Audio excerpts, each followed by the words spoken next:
Hi, I'm that Asian guy. You know, I really enjoy my PSP. It's portable and has an excellent library of games, plays movies and music, and isn't too shabby as a web device. While the unit is good at what it does, in today's day and age it feels a little limited in the functionality department. With the arrival of iPhones, Zunes, and Androids, people come to expect more out of their devices, and it seems strange to me that Sony hasn't done more to expand on the system's capabilities. When the PlayStation Portable launched back in 2005, it set a new bar in what consumers would expect from portable entertainment. Save for a handful of mildly successful devices that attempted similar functionality before it, no portable media player, or PMP for short, had done it with quite the amount of panache or would have the kind of success that Sony would have. With its sleek design, gorgeous 4.3-inch display, and, for its time, wide array of multimedia functionality, the PSP became the system to beat. Music, movies, gaming, and wireless web access would become the eventual standard for any devices that even wanted to try and compete in this market. But as time would go on, other devices would arrive on the scene that would trump the PSP, both in terms of presentation and functionality. While this isn't to say that Sony hasn't extended the system's capabilities over the years, these updates have been few and far between, and to take advantage of most of them requires the purchase of newer versions of the hardware. Nowadays, most every portable device, from PMPs to cell phones, have some sort of portable app store, giving users the option to further extend and customize the capabilities of their device through a wide array of available software. From Twitter to Facebook, games to organization software. With so many choices out there, this just leaves the PSP further and further behind. While Sony has made some attempts at opening up their platforms over the past few years to independent developers, these initiatives have been really slow coming, and development tools don't seem to be easily accessible, especially when one compares that to Apple, Google, and Microsoft's approach, where they basically give their software development kits out for free. Overall, it seems like Sony has struggled to find the sort of universal appeal that the likes of Apple's App Store and Android markets bring to the table. But that doesn't mean the PSP is quite fallen by the wayside.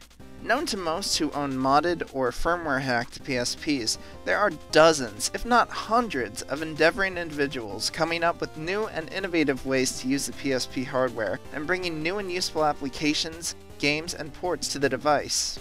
This week, we're going to dive into my top 5 pieces of PSP Homebrew Apps and games. At the number 5 spot, it's the Remote Joy PSP plugin.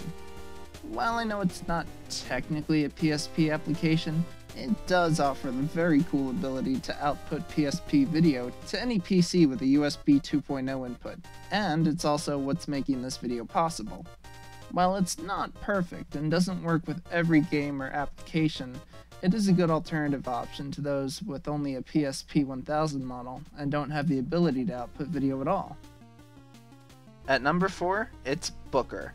Before the ebook craze really sparked with the arrival of specialized e-readers like the Kindle and Nook, PSP mod users have long had access to taking PDFs and text files of their favorite books, comics, and publications with them. The wide display works well for keeping text and images in frame, and the fidelity of the screen keeps everything sharp and readable, even when zoomed out. This program is awesome for any time that you don't feel like pulling out your laptop just to read a document. At number 3, it's CPS2 PSP.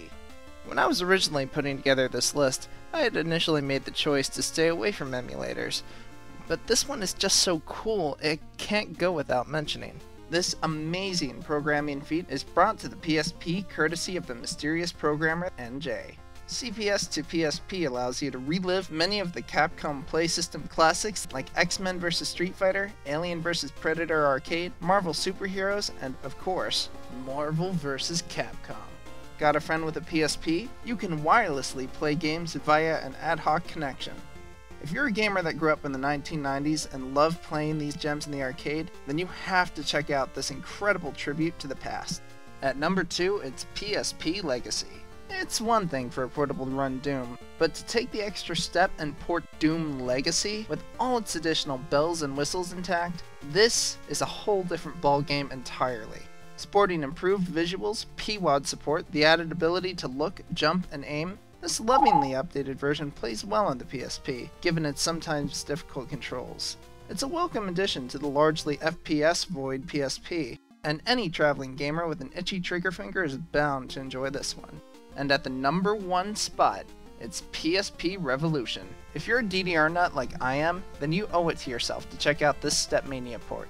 This awesome app fully supports SM, DWI, ITG formatted step charts, is compatible with OGG Vorbis and MP3 audio, and even allows for customized user themes, song banners, and backgrounds. Add in a very polished user interface, the ability to throw step mods and speed increases into the gameplay, and the option to save screenshots of your greatest achievements, and you have a portable DDR that all but guarantees to fill your dancing fix on the go. Well guys, that about does it for my first video.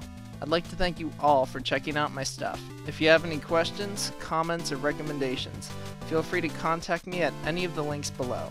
I'm That Asian Guy, and I'll see y'all next time.